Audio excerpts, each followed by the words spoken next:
नमस्कार, आर्य न्यूज देख रहे हैं आप। मैं हूं आपके साथ पल्लवी सिंह। मोदी सरकार के दूसरे कार्यकाल का आखिरी पूर्ण बजट बुधवार को पेश कर दिया गया और वित्त मंत्री निर्मला सीतारमण ने इसे अमृतकाल का पहला बजट बताते हुए कहा है कि यह पहला बजट और इसकी तस्वीर को आगे मुकम्मल करेगा। तो वहीं इस पर विपक्ष एकजुट हो गया है और अब इस बजट का विरोध जोर से चल रहा है। क्या कहा जा रहा है वो आप भी सुनिए। सभी पार्टियों के अपोजिशन पार्टियों के नेतागण हमारे साथ हैं और हम सभी ने मिलके एक निर्णय लिया कि जो घटनाएं आज देश में आर्थिक दृष्टि से घोटाले हो रहे हैं उसके बारे में एक आवाज में सदन में उठाना ये हमारा सबका मकसद है। इसीलिए हमने एक नोटिस दी थी 267 के तहत। मैं आपके लिए वो पढ़ के बताऊंगा ताकि उसमें क्या चीजें हमने लिखी है इसका थोड़ा सा ठीक ढंग से उसका मालूमात आपको मिले। ये suspension of business notice under Rule 267 for 2nd February 2023. I hereby give notice under Rule 267 of the Rules of Procedure and Conduct of Business in the Council of States of Rajya Sabha of my intention to move the following motion for suspension of business listed for 2 February 2023. So आज के business को suspend करके आप ये हमारी notice को महत्व देना और चर्चा के लिए हमको परमिशन देना। सारे नियम कायदे कानून ताक पर रख के एक आदमी को मोदी जी ने पाल पोस कर बड़ा किया। आज क्या हुआ? ये मोदी जी और अडानी जी के बीच का मामला होता तो हमारे को क्या आपत्ति थी? हम भी चुप रहते, आप भी चुप रहते। अब तो आप भी नहीं चुप रह सकते, हम भी नहीं चुप रह सकते, क्योंकि ये मामला अब एक एक भारतवासी के पसीने से कमाई धनराशि जो अब खतरे में पड़ गई है एलआईसी के माध्यम से, यह मामला वहां तक जा पहुंचा है, हमारी आपकी जेब तक जा पहुंचा। एलआईसी की विज्ञापन तो हम बचपन में वो भी सुनते हुए आते थे, जिंदगी के साथ भी जिंदगी के बाद भी। अब उसका भी टैगलाइन बदलनी पड़ेगी। जिंदगी के साथ थी, अब अडानी जी के साथ है।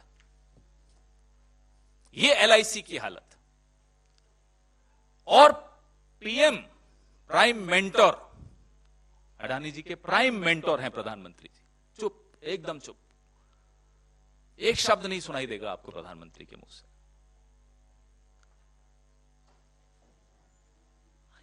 करोड़ों, 40 करोड़ से के लगभग निवेशक जिन्होंने अपनी जमा पूंजी एलआईसी में लगाई है, उनके भविष्य का सवाल है।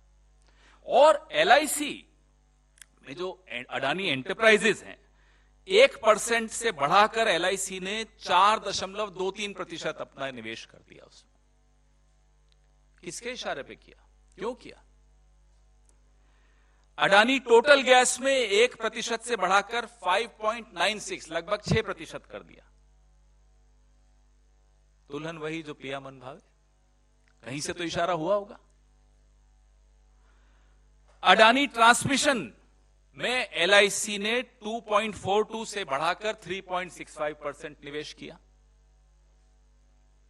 और अडानी ग्रीन एनर्जी में 1% से बढ़ाकर 1.28% कर दिया। मेहरबान, पूरी तरह से मेहरबान। जब हम लोग स्कूल में थे तो एक गाना बड़ा प्रचलित हुआ था, भंवरे ने खिलाया फूल, फूल को ले गया हिंडनबर्ग। 20 साल की मेहनत मोदी जी की, जब मुख्यमंत्री थे तब की मेहनत, जब प्रधानमंत्री बने तब की मेहनत, इतनी मेहनत करके मोदी जी ने एक गुब्बारा फुलाया, उस हवा निकल गई। सारे नियम कायदे कानून ताक पर रख के एक आदमी को मोदी जी ने पाल पोस कर बड़ा किया। आज क्या हुआ?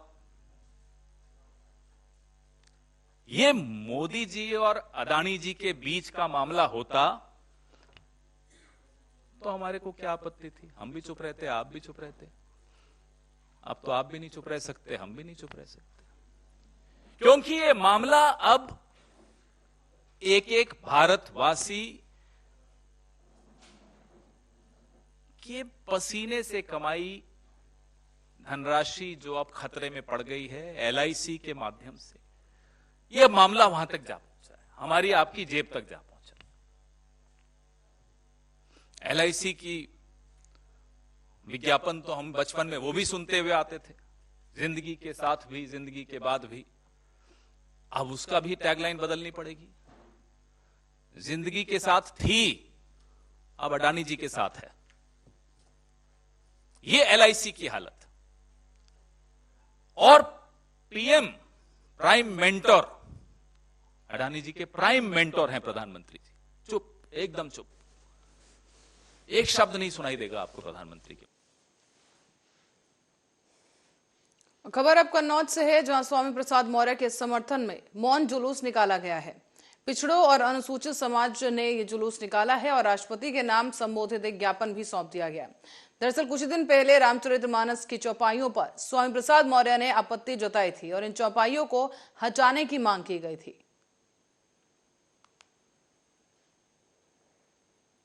दलितों, पिछड़ों, आदिवासियों एवं महिलाओं पर वर्षों से हो रहे जाति और लिंग भेदी शोषण के विरुद्ध पूर्व मंत्री उत्तर प्रदेश सरकार एवं वर्तमान में विधान परिषद सदस्य माननीय स्वामी प्रसाद मौर्य जी ने जो विषय रखा, उनके समर्थन में आज हम सभी साथी दलित, पिछड़े, आदिवासी समाज के साथी यहाँ एकत्रित हुए हैं और उनके समर्थन में हम लोग मौन जुलूस, उन्होंने ये मीडिया या भाजपा का बनाया हुआ प्रोपेगेंडा है, उन्होंने रामचरितमानस या किसी धर्म या किसी आराध्य पे सवाल ना उठाकर रामचरितमानस की वो विवादित पंक्तियां, वो अंश ये जो हमारे ज्ञापन में मौजूद है, हमने बताए हुए हैं, उन अंशों पे सवाल उठाए थे। और ये दलित, पिछड़े, आदिवासी भी उसी हिंदू धर्म का हिस्सा है और उस हिंदू धर्म की मान्यताओं, आराध्यों पे आस्था रखते हैं, लेकिन इसके आड़ में कुछ रचनाकारों ने ऐसे ग्रंथ या काव्य लिखे हैं जिसमें। और कानपुर देहात में पुलिस की बड़ी कार्रवाई जारी है। इस दौरान वाहन चोर गिरोह के 2 सदस्यों को पुलिस ने गिरफ्तार कर लिया है। साथ ही इन बदमाशों के पास से चोरी की 6 मोटरसाइकिल बरामद की गई। चोरों के पास से 2 तमंचे और 4 कारतूस भी बरामद किए गए हैं।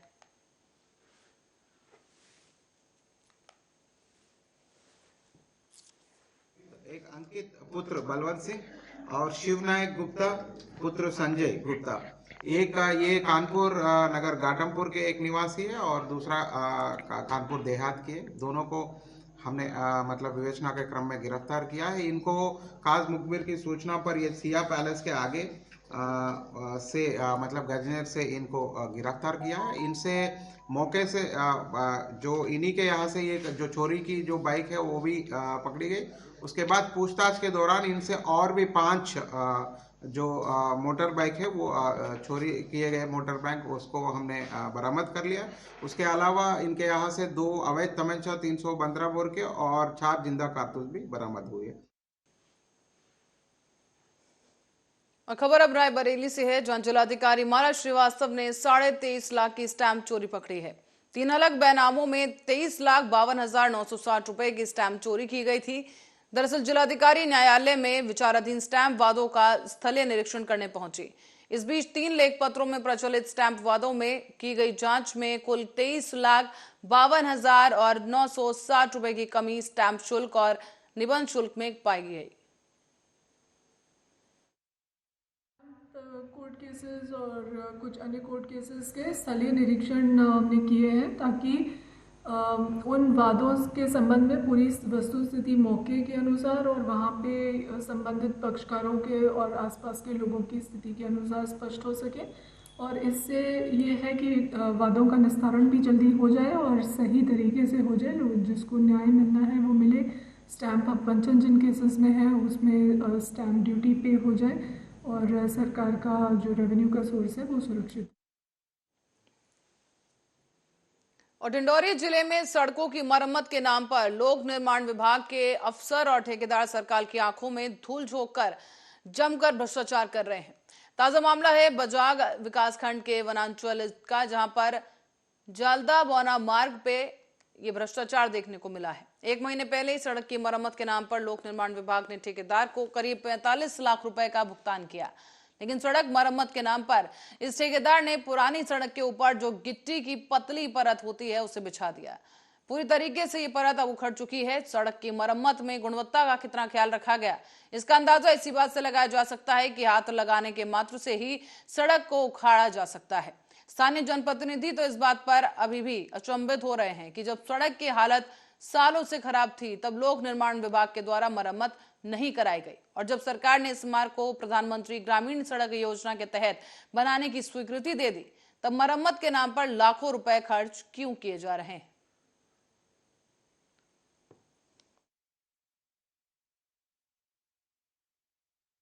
ये जो है ये रोड अपने को गाड़ासरी जोड़ती है, गाड़ासरी से सीधा समनापुर जोड़ती है और यहाँ से सीधा फिर बजाग जोड़ती है ना। तीनों जगह से अपने को मतलब कि जोड़ता है ये, है ना। अगर देखी जाए इसकी मतलब इसकी यहाँ पर काम को देखा जाए तो पूरी तरह से मतलब कहा जाए तो घटिया सामग्री का, है ना। इसमें आयल डाल दी है, दादा क्या चीज़ डाले हैं पता नहीं, पूरा मतलब गिट्टी हो गया आइट साइड में पूरा, है ना। सिंगल गाड़ी चलने तक की जगह इसमें बड़ी मुश्किल हो रही है।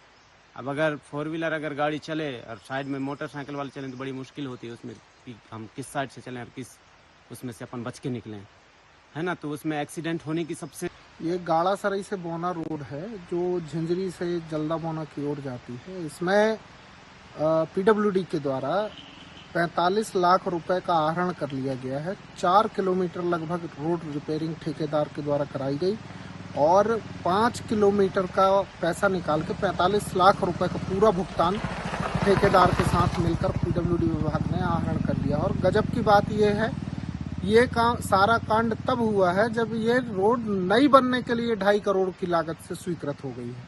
उसके बावजूद 2.5 करोड़ की लागत से जब नई रोड स्वीकृत हो गई तो आनन फानन में इसकी रिपेयरिंग का कार्य क्यों कराया गया, ये समझ से परे है। इसका मतलब सीधा विभाग के द्वारा घोटाले को अंजाम दिया गया है। ग्रामीणों के द्वारा भी शिकायत की गई है और प्रमुख सचिव को भी जिले के बहुत सारे जो ठेकेदार हैं उन्होंने भी शिकायत की है इसके लिए कि पीडब्ल्यूडी के द्वारा इसका फर्जी भुगतान कराया गया। ये गाड़ासराई मंदसौर जिले के गांधी सागर में एशिया की सबसे बड़ी मानव निर्मित झील पर फ्लोटिंग फेस्टिवल का भव्य शुभारंभ किया गया है। झील महोत्सव का शुभारंभ मुख्य अतिथि पर्यटन मंत्री उषा ठाकुर ने किया और इस बीच फ्लोटिंग फेस्टिवल का आयोजन 1 फरवरी से 5 फरवरी तक जारी रहेगा, जबकि इस बीच एक्टिविटीज 6 महीने तक चलेंगी और गांधी सागर झील महोत्सव में आने वाले डेलीगेट्स के लिए सभी सुविधाओं से लैस कर कॉटेज तैयार किए गए हैं।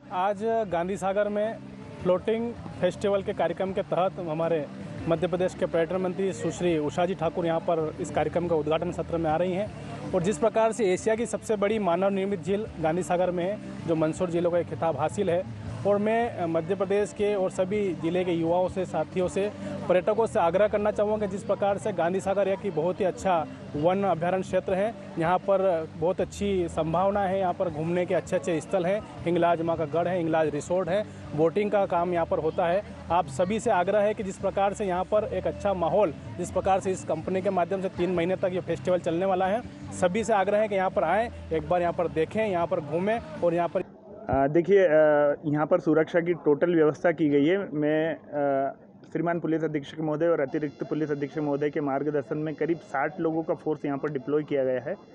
और यहाँ डैम ये अति संवेदनशील है, इसलिए धारा 144 यहाँ पहले से लागू है।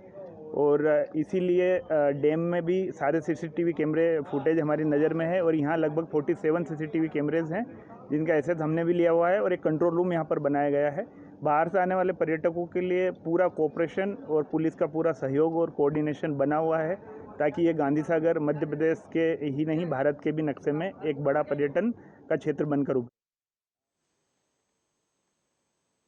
और किराए से कमरा दिलाने के नाम पर ठगी करने वाले 2 शातिर ठगों को साइबर क्राइम की टीम ने राजस्थान के पहाड़ी और भरतपुर से गिरफ्तार किया।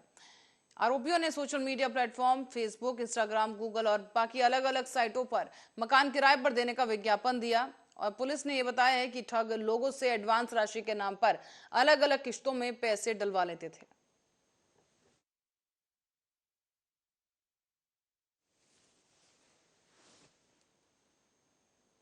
और कांदिवली से खबर है जहां शताब्दी हॉस्पिटल के अंदर बियर और शराब की बोतल मिलने पर हंगामा शुरू हो गया है।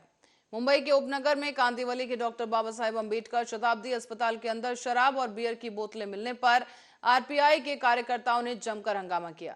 उत्तर मुंबई के जिला आरपीआई के अध्यक्ष रमेश गायकवाड़ ने आरोप लगाया है कि इतना ही नहीं, रमेश गायकवाड़ ने कहा कि जब इस हॉस्पिटल के अंदर किसी मरीज के रिश्तेदार को नहीं छोड़ा जाता तो फिर अंदर शराब और बियर की बोतलें कहां से आई। हॉस्पिटल कांदिवली में है, उनके बहुत सारे कंप्लेंट्स हमारे पास, जहाँ गौड़ जी है उनके पास आए थे, हमारे पास भी आई थी, यादव जी है, जगत जी झालटे है, फांसी जी है। और हम जब हम टीम यहाँ लेके आए शताब्दी हॉस्पिटल में तो डीन मैडम से हम लोग ने मुलाकात की, उनको निवेदन दिया और उनको मिलने के बाद में हमको ऐसा एक न्यूज़ मिली कि यहाँ काफ़ी सारे दारू के बोतल भी यहाँ पड़े हैं। तो अभी हम यहाँ आए हैं तो आपने अभी आपको दिखाई पड़ेगा कि यहाँ क्वार्टर की बॉटल्स पड़ी है, बियर की बॉटल्स पड़ी है। अगर यहाँ सिक्योरिटी टाइट है, पेशेंट के जो रिश्तेदार है उनको यहाँ आने को मना करते हैं, लेकिन ये दारू की बोतल और क्वार्टर यहाँ कौन पीता है? डॉक्टर पीता है, नर्सेस पीते हैं या सिक्योरिटी का स्टाफ पीता है? कौन सा स्टाफ पीता है? सफाई यहाँ बरोबर होती नहीं है, वहाँ कचरा पड़ा हुआ है गेट के वहाँ। अभी यहाँ टेरिस पे भी हमने देखा है कचरा वहाँ पड़ा है। जो शताब्दी हॉस्पिटल कांदिवली में है उनके और इस बीच शीना बोरा हत्याकांड मामले में मुंबई की स्पेशल सीबीआई कोर्ट ने गुवाहाटी एयरपोर्ट को नोटिस जारी करके सीसीटीवी फुटेज देने का आदेश दिया था। इसके बाद गुवाहाटी एयरपोर्ट ने एक सील बंद लिफाफा कोर्ट में दिया। ये लिफाफा 2 मार्च को अगली सुनवाई में खोला जाएगा। दरअसल अडानी समूह के एक प्रतिनिधि ने रिपोर्ट जमा करने के लिए अदालत में पेश हुआ। दरअसल शीना बोरा हत्याकांड की आरोपी शीना बोरा की मां इंद्राणी मुखर्जी ने याचिका दायर करके कहा था कि उनकी एक वकील ने गुवाहाटी हवाई अड्डे पर एक लड़की को देखा था जो उसकी बेटी शीना बोरा से मिलती जुलती थी।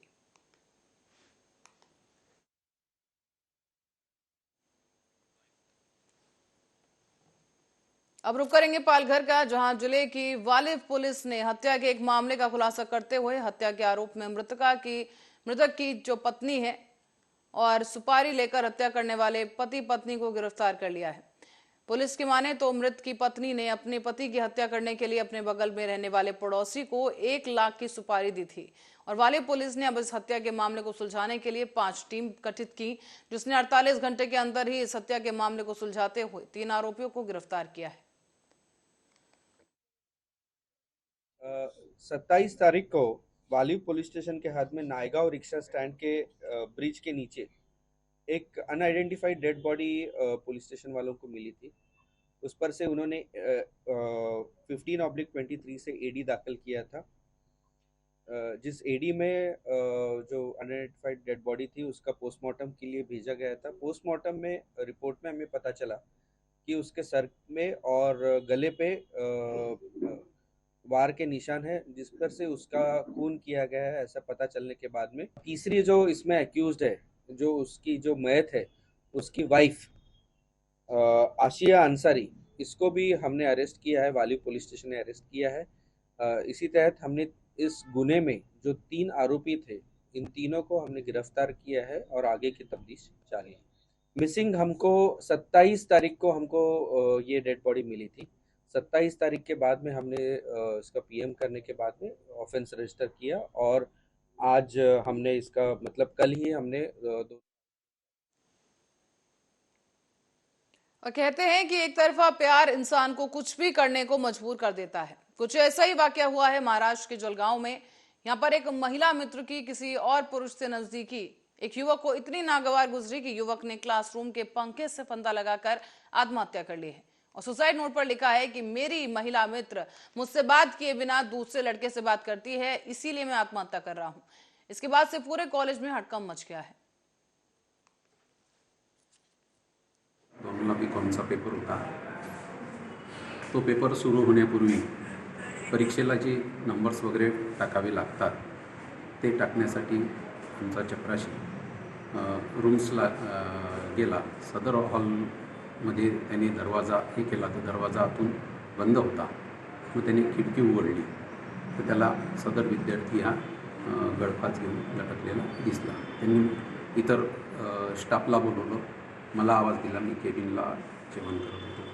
तर संपूर्ण स्टाफ आणि आम्ही सदर त्या ठिकाणी गेलो, खिडकीमधून आतमध्ये गेलो आणि सुरुवातीला तर विद्यार्थी हे करणे काय आहे नेमकी पोझिशन तर त्याला आम्ही खालून धरला। और मुंबई के बोरीवली पश्चिम स्थित एमएचबी पुलिस स्टेशन की हद में स्थित गणपत पाटिल नगर से एक बांग्लादेशी को गिरफ्तार किया गया है। अब एमएचबी पुलिस स्टेशन के पुलिस उप निरीक्षक दीपक हिंडे को गुप्त सूचना मिली थी कि एक बांग्लादेशी कई दिनों से गणपत पाटिल नगर में घूम रहा है। इसके बाद भी पुलिस ने वरिष्ठ अधिकारियों को इसकी सूचना देकर जाल बिछाकर बांग्लादेशी को गणपति पाटिल बोरीवली वेस्ट से गिरफ्तार कर लिया है। काल 1 फेब्रुवारी 2023 रोजी एमएचबी पोलीस ठाण्याचे एटीएस अधिकारी एपीआय सिद्धे आणि गुंडा ऑफिसर पीएसआय हिंडे यांना एक खबर मिळाली होती की गणपत पाटील नगर ड्रिंकिंग रोड येथे एक बांगलादेशी आहे आणि तो येणार आहे। ती खबर मिळताच मी एपीआय सिद्धे हिंडे आणि पथक अशी आम्ही एक टीम। और अब खबरों में रुक करेंगे मथुरा का, जहां से खबर है कि शेरगढ़ पुलिस और स्वाट टीम ने संयुक्त कार्रवाई की और इसी कार्रवाई के चलते पुलिस की आरोपियों के साथ मुठभेड़ हो गई। इस बीच मुठभेड़ में एक आरोपी बुरी तरह से घायल हुआ है, जिसे घायल अवस्था में ही पुलिस ने गिरफ्तार किया। बताया जा रहा है कि पुलिस ने आरोपी के पास से एक तमंचा, 2 खोखा और एक जिंदा कारतूस बरामद किए हैं। बीती रात थाना मगुरा क्षेत्र में ग्राम बंडीपुरा में पुलिस टीम पे कुछ लोगों ने हमला किया था तथा pump action gun police team की छीन ली थी। संबंधित प्रकरण में जैसा मैंने पूर्व में बताया था, अभियोग पंजीकृत किए गए थे। एक अभियोग उस महिला की तरफ से पंजीकृत किए थे जिसकी शिकायत पर पुलिस टीम बंडीपुरा पहुंची थी, जिसमें महिला ने शिकायत किया था कि उनके साथ छेड़खानी और उनके आभूषण लूट लिए थे इन बदमाशों ने। और दूसरा अभियोग पुलिस के साथ जो मुजम्मत हुई थी उसकी पंजीकृत की गई थी, जिसमें पंप एक्शन गन पुलिस की छीन के ये बदमाश ले गए थे। आज उसी क्रम में उसमें से एक वांछित अपराधी जिसका नाम श्याम था।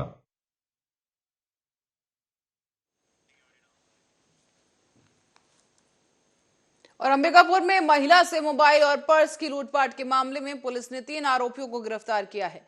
बताया जा रहा है कि पुलिस ने आरोपियों से लूटा हुआ मोबाइल और घटना में इस्तेमाल की गई स्कूटी को जब्त कर लिया है।